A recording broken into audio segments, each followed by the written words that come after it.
Christos anesti ec necron. Hoje nós vamos aqui comentar sobre a justiça divina, ou seja, como Deus atua na história e castiga quando uma determinada pessoa ou uma determinada sociedade não corresponde às graças que Ele dá. Então o castigo vem como uma pedagogia de Deus para nos ensinar e para nos advertir. Então é nessa lógica que nós entendemos o que aconteceu em Jerusalém no ano 70, o que aconteceu em Constantinopla no século XV, quando o Império Bizantino caiu nas mãos do Islã, e o que está para acontecer com Roma, na medida em que Roma, sede da Igreja Católica, é hoje a sede da apostasia. Então esses eventos nos mostram como nós devemos entender a lógica de Deus. Porque Deus é bom, Deus é misericordioso, mas Deus é justo. E Deus dá um tempo para a nossa conversão, e se a pessoa não corresponde, Ele vem com a justiça. Quando eu digo essas coisas, eu não estou querendo julgar nem os judeus, nem os gregos que vivem no nosso tempo, mas eu estou querendo mostrar que naquelas ocasiões em que eles receberam esses castigos, eles estavam sabendo o que Deus queria e mesmo assim eles se fecharam ao projeto de Deus. Então, o julgamento particular dessas pessoas ou dessas sociedades é Deus que vai dar. Mas de uma forma objetiva, nós podemos dizer que os judeus naquela ocasião, ou que os gregos na ocasião da queda de Constantinopla, tinham como corresponder às graças que Deus lhes dava e, ao invés disso, eles caminharam na direção contrária. Então veio sobre eles a desgraça. Então é assim que nós devemos interpretar a história, com a perspectiva da fé, com a perspectiva profética e com uma certa lógica de acordo com aquilo que Deus revela, que Deus concede para o nosso bem e também daquilo que Deus nos pede para a nossa salvação. Então, recentemente, no dia 24 de julho, a Basílica Ágia Sofia, ou Santa Sofia, foi reaberta como mesquita. E isso não pode ser interpretado de outra forma, senão como um castigo divino. Ora, é muito claro que aqueles que governam esse mundo atualmente não permitiriam que essa basílica passasse de um museu para uma mesquita se não houvesse também um plano com isso, no sentido desse objetivo que eles têm de nos conduzir a uma religião universal. Então, isso também não deixa de ser um outro sinal para interpretar esses últimos acontecimentos. Então veja aí o que aconteceu, o que foi dito no primeiro sermão de reabertura desta basílica como mesquita em Constantinopla. Todas as pessoas são irmãs e irmãos na religião e iguais na criação. Nós acreditamos que a terra é nossa casa comum, que devemos partilhar. Todos nós somos membros desta casa, independente de raça, cor, nacionalidade ou religião. Todos somos chamados a viver os valores universais e os princípios morais. Sob o domo da Ágia Sofia, nós conclamamos toda a humanidade aos princípios da paz, da justiça e da compaixão. Ora, se você percebe, esse discurso é exatamente o texto que foi assinado pelo Papa Francisco e por aquele outro imã naquela cerimônia que eles fizeram da Declaração da Fraternidade Universal, de fevereiro de 2019. Então, se a pessoa ainda não consegue perceber que isso é um castigo, vamos analisar a história deste templo, desta basílica, que se chama Hagia Sophia, que em grego significa Santa Sabedoria. É uma basílica dedicada a Cristo, que é a sabedoria eterna do Pai. E esta imensa construção foi obra do imperador Justiniano no ano de 537, que no auge da glória do Império Bizantino fez esse templo para glorificar a Deus. Aquela basílica foi o lugar de ritos solenes, de cerimônias esplendorosas, as liturgias para a glória do único Deus na única verdadeira religião. Entretanto, os bispos do Oriente começaram a entrar em rivalidade com os bispos do Ocidente, principalmente a partir do século IX. E isso aconteceu por uma certa inveja, por uma certa rivalidade que eles tinham entre Constantinopla e Roma.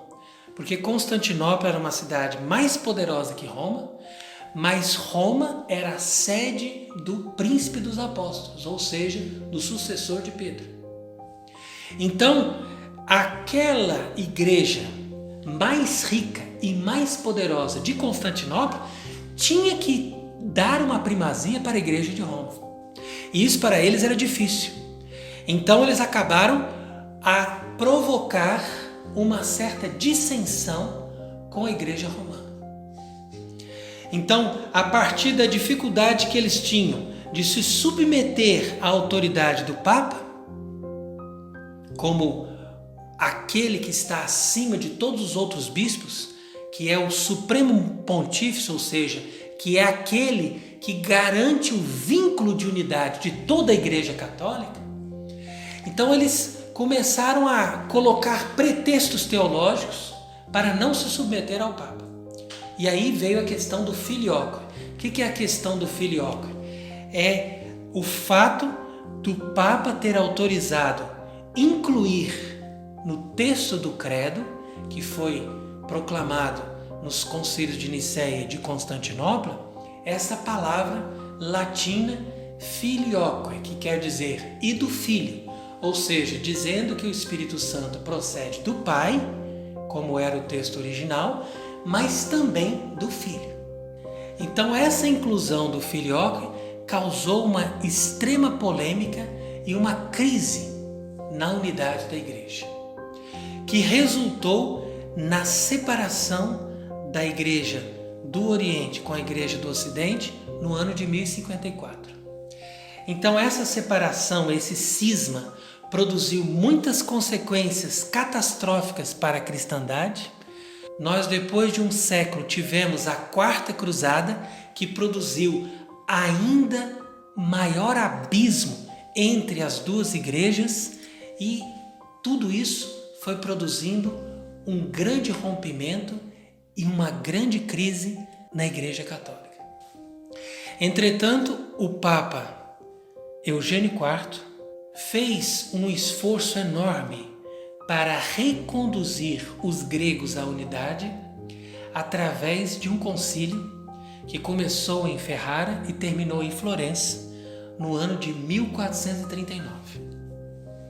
E nesse concílio, os patriarcas e os bispos que vieram do Oriente para discutir com os teólogos latinos chegaram a um consenso com relação à doutrina do filioque, como nós podemos ver na bula de união chamada Letentur Caeli, que diz que, de sua parte, os gregos, ao dizerem que o Santo Espírito procede do Pai, não têm a intenção de excluir a processão do Filho.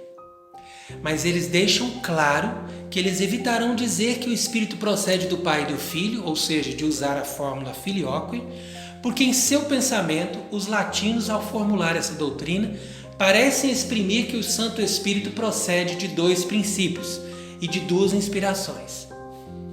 De seu lado, os latinos, ao exprimirem que o Santo Espírito procede do Pai e do Filho, não têm a intenção de recusar o conceito de que o Pai é a única fonte e o princípio de toda a divindade, seja do Filho, seja do Espírito Santo.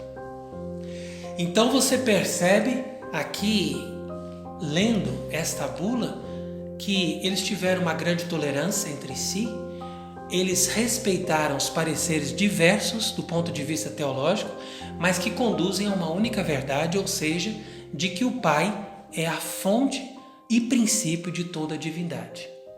Então, resolvendo isso e havendo essa submissão dos bispos e dos patriarcas orientais com a primazia do Papa, eles voltaram para as suas sedes para reorganizar as suas igrejas em vista dessa unificação que eles obtiveram nesse concílio.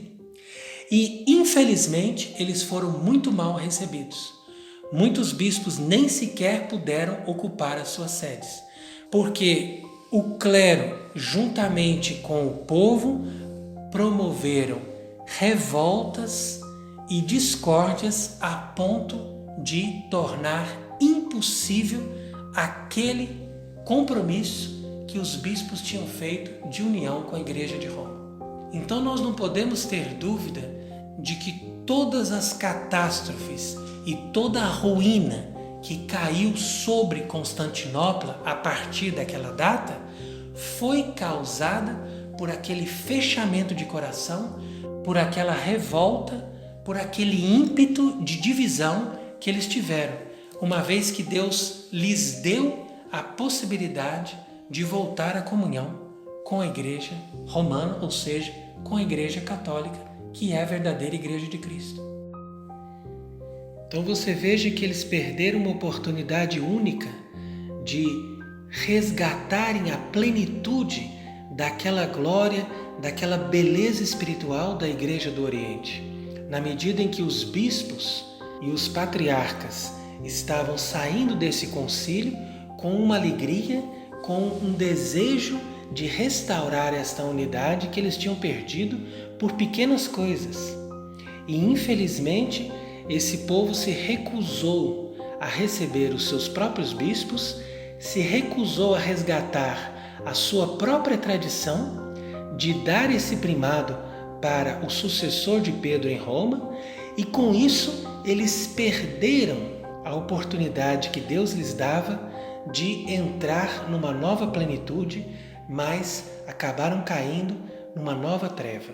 Ora, toda essa doutrina do primado de Pedro, que nós conhecemos bem, está descrita nos evangelhos, principalmente na passagem de Mateus, capítulo 16, quando Jesus diz: Tu és Pedro, e sob essa pedra edificarei a minha igreja, e a passagem de João, capítulo 21, quando nosso Senhor diz a Pedro: Apacenta os meus cordeiros.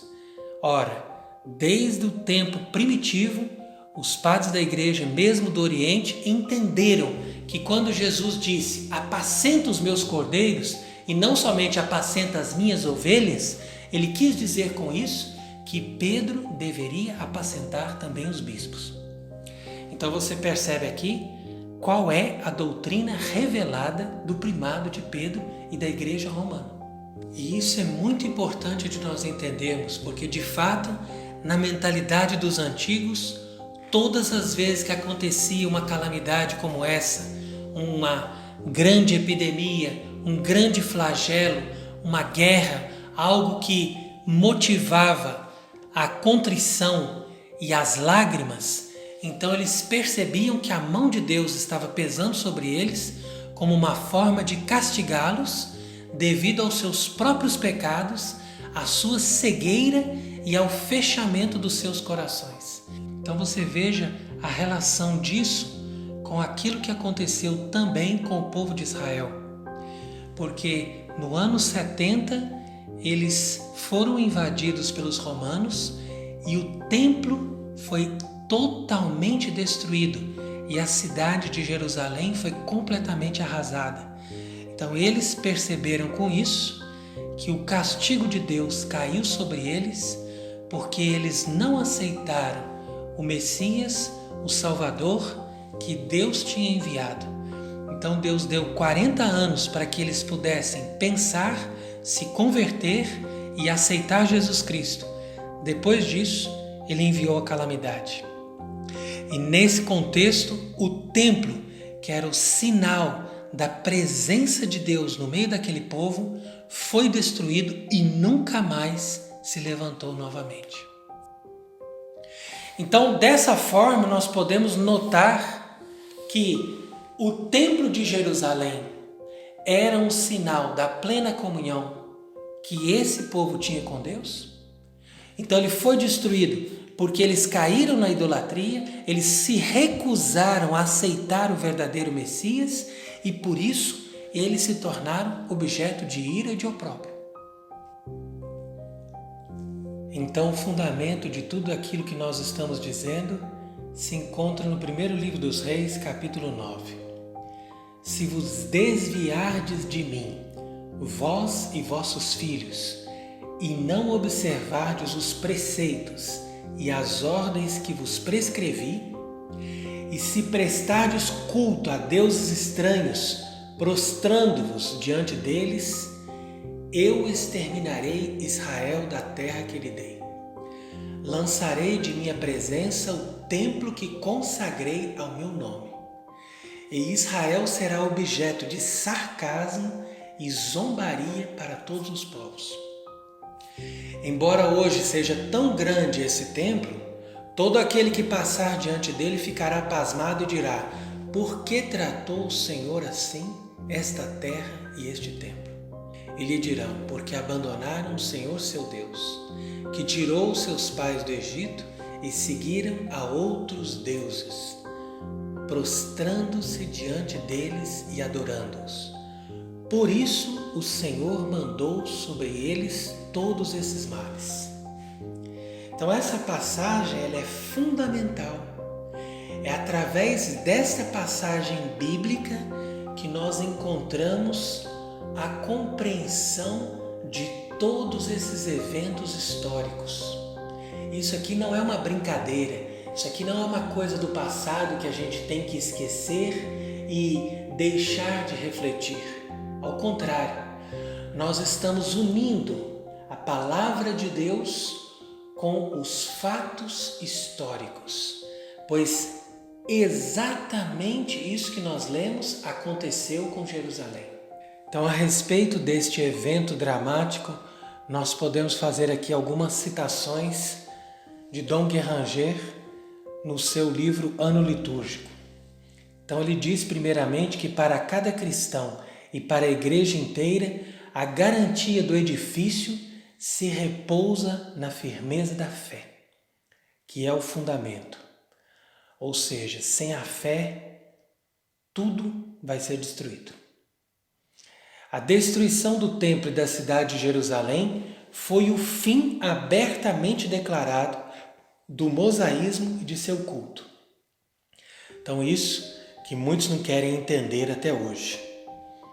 Veja que ele diz também que não foram as legiões romanas, mas foi Deus mesmo que fez essa guerra e que comandou essa destruição. A cidade ingrata, que foi objeto das primeiras predileções do Senhor, mereceu um tempo, quer dizer, aqueles 40 anos, que foi imposto pela divina misericórdia. Mas recusando a penitência, enfim chegara a hora da justiça. E ele exclama que a igreja aprenda agora e nunca se esqueça que nenhuma bênção, nenhuma santidade do passado pode garantir uma proteção contra a desgraça e a ruína. Ele diz também que Deus prodigaliza os favores para os seus eleitos, que Ele convida a uma maior intimidade com Ele. Entretanto, ai daquele que por negligência não corresponde às graças. Não é aquilo. Se a pessoa recebe mais graça, ela terá também uma maior responsabilidade. Vem a citação do livro do profeta Amós, que diz que dentre todas as raças da terra, só a vós eu conheço. Por isso vos castigarei por todas as vossas iniquidades. Quer dizer, aquele que não conhece, que está na ignorância, Deus não castiga. Mas se a pessoa sabe, se ela recebeu aquelas graças, se ela conhece a verdade, então é por isso mesmo que ela vai ser castigada.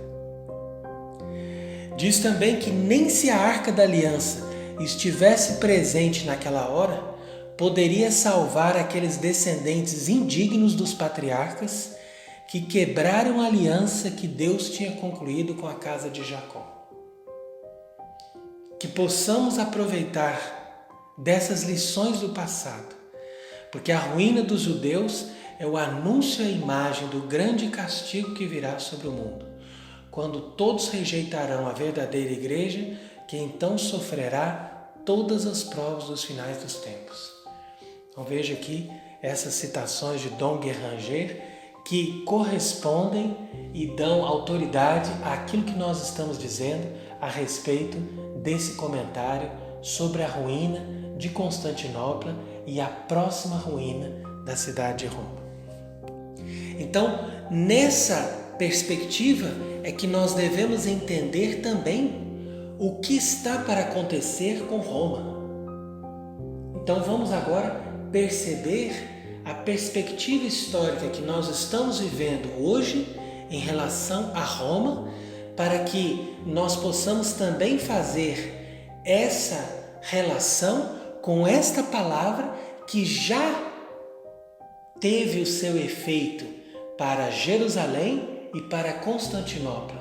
Agora vamos ver se ela também não tem uma referência com esta cidade que ainda se diz a sede da Igreja de Deus, a sede do Israel de Deus, ou seja, da Igreja Católica.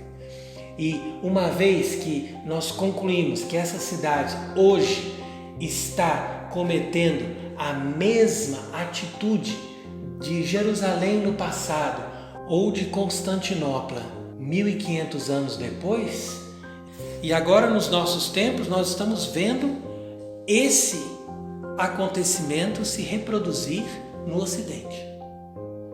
Então você veja, por exemplo, o que acontece hoje na França. Quantas igrejas são incendiadas, quantas igrejas são vandalizadas, porque a França, que era a filha primogênita da igreja, hoje é aquela que lidera a apostasia e a revolução. Então nós não podemos ficar cegos a uma realidade tão evidente. E tudo isso traz consequências, e nós vemos que cada dia nós estamos nos preparando para aquilo que vai acontecer em Roma daqui a poucos anos.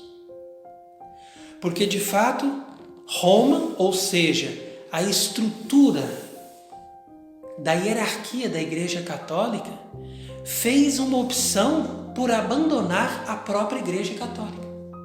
Então essa é a maior contradição. Então por isso que nós nos chamamos de cisma, porque quando os orientais abandonaram a comunhão com Roma, então eles entraram numa situação de cisma. Agora, quando a própria hierarquia de Roma resolve abandonar a Igreja Católica, então nós não chamamos isso de cisma, nós chamamos de apostasia. É essa a definição por excelência de apostasia segundo os padres da Igreja. É aquele momento em que a própria Igreja Católica vai dizer: eu não quero mais aquela fé da Igreja Católica. Então eles vão guardar a estrutura e vão abandonar a alma dessa estrutura, que é a fé católica. E isso é apostasia. Portanto, eles deixam de ser a religião católica apostólica romana, se convertendo aos falsos deuses. ou seja, aderindo à religião universal preconizada pela maçonaria e pelas sociedades secretas, que são dirigidas pelos próprios inimigos do verdadeiro Deus. Então nós não tenhamos dúvida que eles também vão cair na maldição. Ainda mais porque, como diz o Evangelho, a quem muito foi dado, muito será cobrado. Então, se Roma era a sede da primazia, era a sede por excelência da Igreja Católica, então nós não tenhamos dúvida que se Deus castigou os cismáticos, se Deus castigou os hereges, se Deus castigou os judeus com tanto rigor, não esperemos algo menor para a sede da igreja, ou seja, para Roma. Com certeza as pessoas com a mentalidade de hoje em dia vão contestar esses nossos argumentos, dizendo assim que Deus é misericordioso, que você não pode fazer essa leitura da história imaginando que Deus está fazendo vingança, que Ele está castigando, porque isso não é próprio de Deus. Ora, mas se você for observar, a Bíblia está repleta de ensinamentos que nos mostram que Deus é bom, é misericordioso, mas que Ele faz vingança sim. Que Ele vem castigando aqueles que se recusam a aceitar todas as chances que Deus dá para se converterem e para fazerem conforme os desígnios de Deus. Então nós não podemos ser tão ingênuos e achar que Deus está sempre aceitando as atitudes do ser humano, mesmo quando este ser humano se recusa a se submeter a Deus. Veja, por exemplo, o que diz no profeta Naum: o Senhor é um Deus zeloso e vingador. O Senhor é um vingador irracível, o Senhor toma vingança de seus adversários e trata com rigor os seus inimigos. Depois também no Salmo 93, Senhor justiceiro, Deus das vinganças, aparecei em vosso esplendor, levantai-vos, juiz da terra, castigai os soberbos como eles merecem.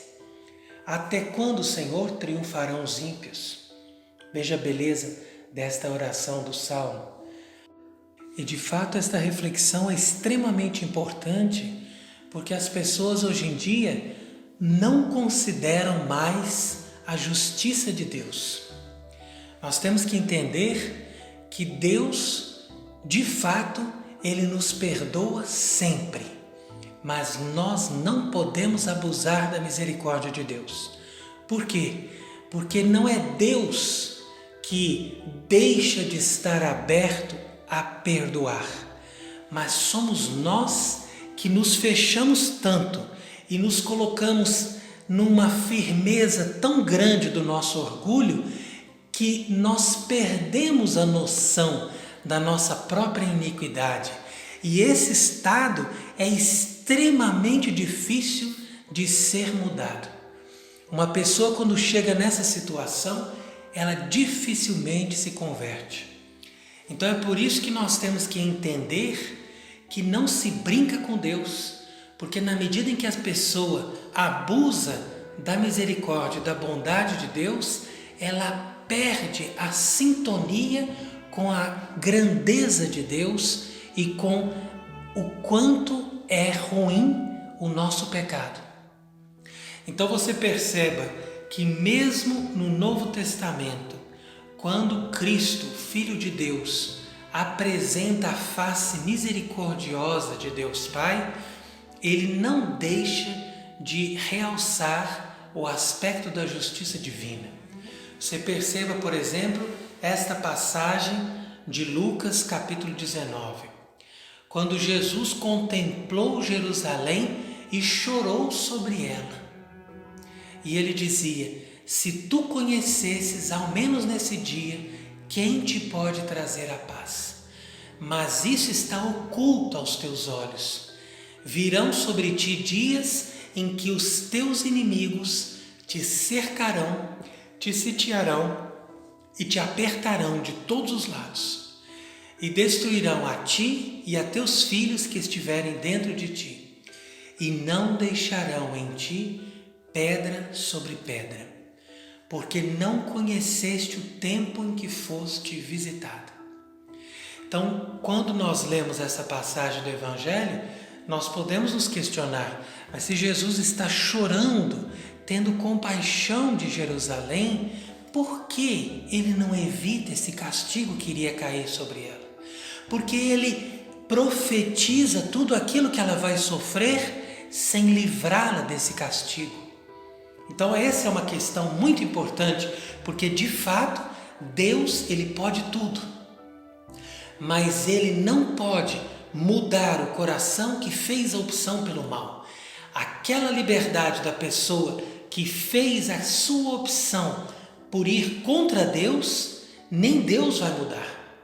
E é a partir desta opção que a pessoa vai experimentar a amargura, o sofrimento e o castigo. Então isso eu falo a nível pessoal e a nível de uma comunidade, de uma igreja, de uma cidade, como nós estamos comentando aqui. E isso também está vinculado àquela outra passagem que nós conhecemos bem, que é no Evangelho de São Mateus, a parábola dos vinhateiros, que nos diz o seguinte: quando voltar o Senhor da vinha, que fará ele àqueles lavradores? Responderam-lhe: mandará matar sem piedade aqueles miseráveis e arrendará a sua vinha a outros lavradores que lhe pagarão o produto em seu tempo. Veja se essa parábola não é um reflexo exato do que aconteceu com Jerusalém. Veja se essa parábola não é também um reflexo daquilo que aconteceu com Constantinopla. E vejamos se esta parábola não se aplica hoje àquilo que está acontecendo com Roma.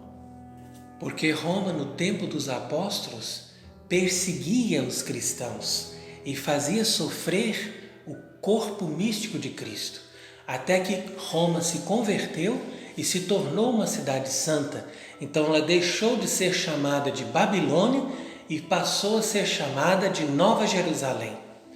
Entretanto, quando Roma adotou esta apostasia e esta idolatria nesses últimos tempos após o Vaticano II, ela volta a ser Babilônia e ela vai ser terrivelmente castigada, como nós lemos no livro do Apocalipse, capítulo 18, e em muitas outras passagens da Escritura e também de revelações particulares e outras profecias. Então eu vou destacar aqui especialmente esta passagem das profecias do Beato Francisco Palau, que era um homem santo, que viveu no século XIX, que era um exorcista, que fez muitos milagres em vida e depois da morte, e que continua sendo um ícone da expressão daquela Espanha que lutou contra o espírito revolucionário que devastava a igreja desde aquele tempo. Então, nesta visão, o Beato Francisco Palau nos descreve o seguinte: que no ano de 1864 eu tinha me retirado a este monte e uma voz forte que há 20 anos me havia falado nos desertos me disse com enorme gravidade o que se segue: eu sou o anjo que guardo o trono pontifício de Roma e os muros dessa cidade, frente aos demônios e à revolução que a circunda. Venho a ti enviado por Deus para instruir-te, para que saibas de tua missão e como has de cumpri-la. Eu vou abandonar Roma, levantarei dela o trono pontifício e a cidade será entregue ao poder dos demônios e da revolução. Roma não será mais o centro da religião de Jesus.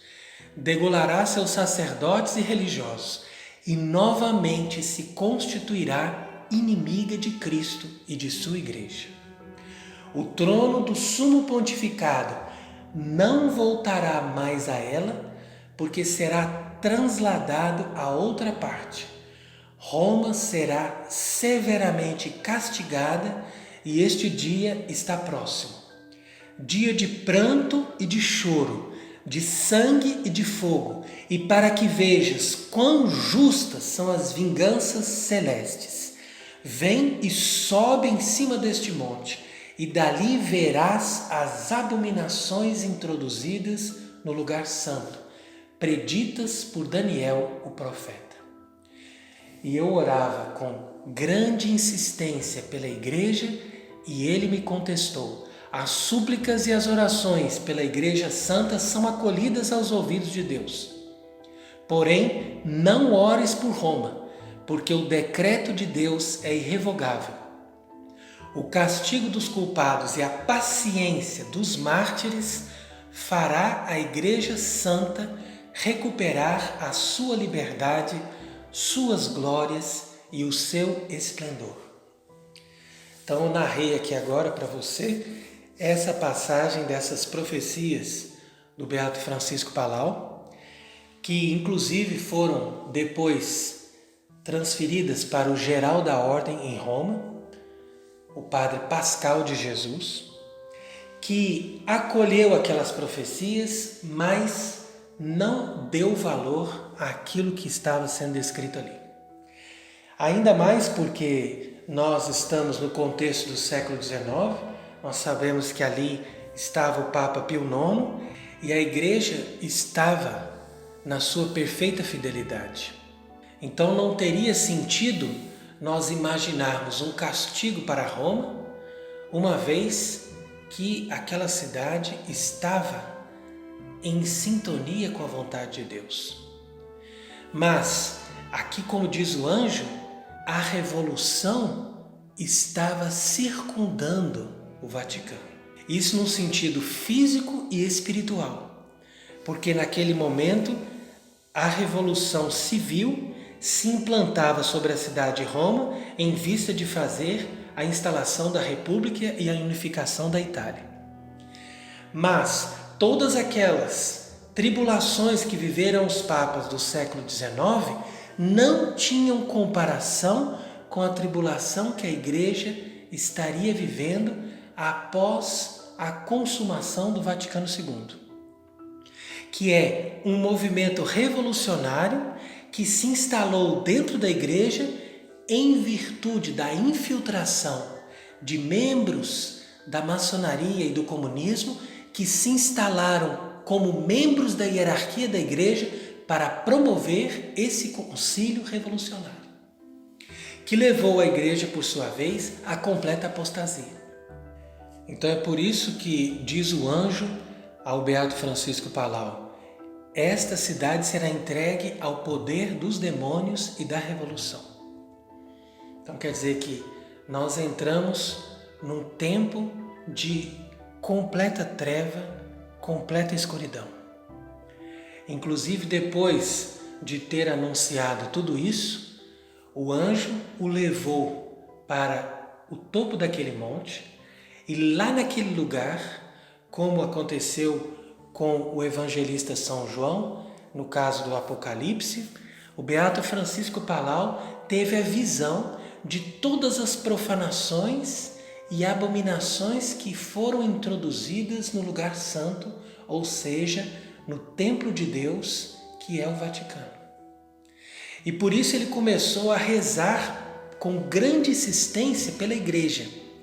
Mas o anjo voltou a falar com ele dizendo: olha, as súplicas e as orações pela Igreja Santa são acolhidas, porém eu não quero que você reze por Roma. Então ele está separando nesse momento, de um lado fica a Igreja Santa, de outro lado fica Roma, fica o Vaticano. Por quê? Porque ali aconteceu a apostasia. E a apostasia significa essa separação da estrutura da Igreja com a própria Igreja Santa de Deus, que é a Igreja Católica. Então ele diz: o decreto de Deus é irrevogável, nós não temos que fazer nada, vai acontecer de qualquer maneira, mas o castigo dos culpados e a paciência dos mártires fará a Igreja recuperar a sua liberdade.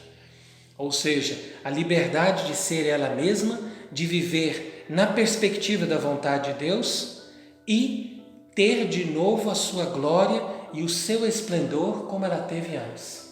Então, ao mesmo tempo que essa mensagem do anjo traz um anúncio de uma catástrofe, de um castigo, ele anuncia também a glória e o esplendor da igreja após todas essas calamidades que ele está predizendo. Então, para que fique mais claro tudo aquilo que nós ensinamos hoje aqui, vamos mostrar o que aconteceu com estas cidades. Veja bem, em primeiro lugar, nós temos a cidade de Jerusalém, a capital de Israel.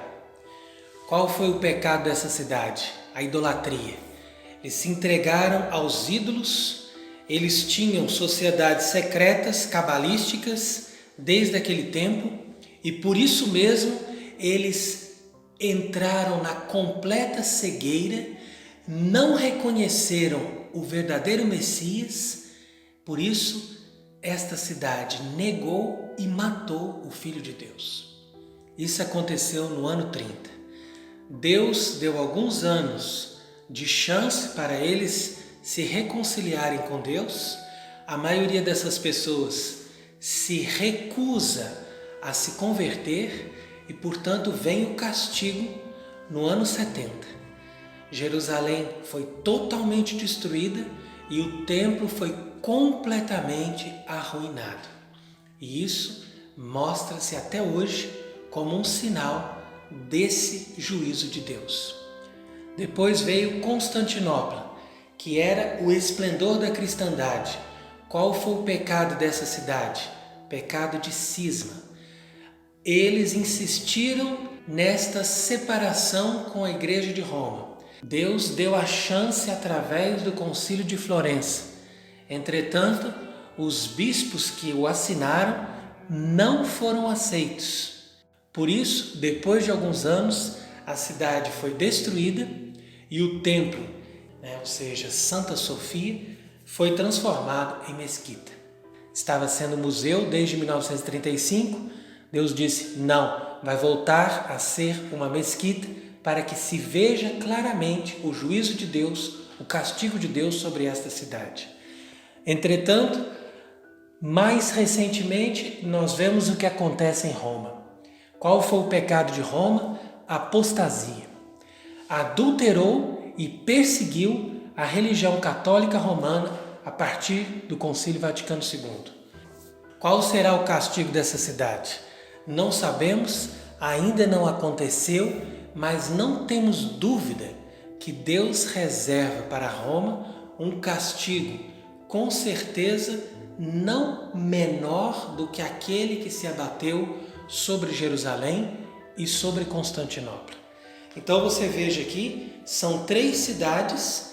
As cidades têm uma certa sintonia entre si, porque todas elas tiveram um papel importantíssimo na vida espiritual do centro da religião, mas todas elas entraram no mesmo processo de decadência e no mesmo processo de idolatria que conduz ao castigo, conforme nos é narrado no primeiro livro dos Reis, capítulo 9, a citação que nós já lemos e que nós fazemos questão de reafirmar, porque essa passagem, como eu disse, é central, é importantíssima para nós entendermos os desígnios de Deus na vida do seu povo. Veja que foi no mesmo dia que Salomão inaugurou e consagrou o Templo de Jerusalém e Deus então fez essa advertência: se vos desviardes de mim, vós e vossos filhos, e não observardes os preceitos e as ordens que vos prescrevi, e se prestardes culto a deuses estranhos, prostrando-vos diante deles. Quer dizer que Deus faz essa advertência e Ele proclama essa maldição caso esse povo não observe os preceitos e as ordens e caso esse povo preste culto a deuses estranhos. Ou seja, o desvio da lei de Deus e a idolatria, ou seja, voltar-se para falsos deuses. Isso vai causar o extermínio do povo e a destruição do templo. Então é sempre isso que acontece na medida em que eles caem nesses dois graves pecados, ou seja, o desvio dos preceitos de Deus e o pecado da idolatria. E por sua vez, ele também proclama que esse povo, Israel, vai ser objeto de sarcasmo e de zombaria, e ele ainda deixa claro que tudo isso acontecerá porque abandonaram o Senhor seu Deus. Por isso o Senhor mandou sobre eles todos esses males.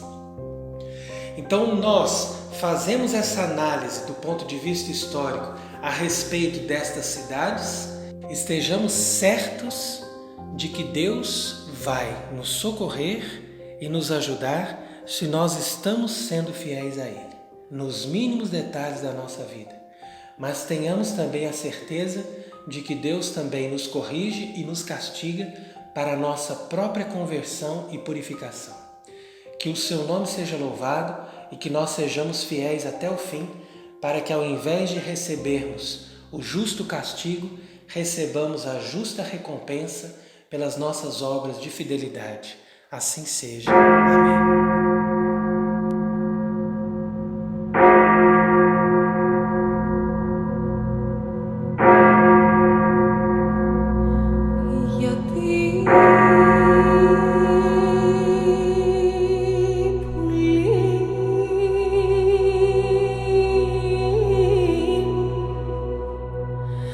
Then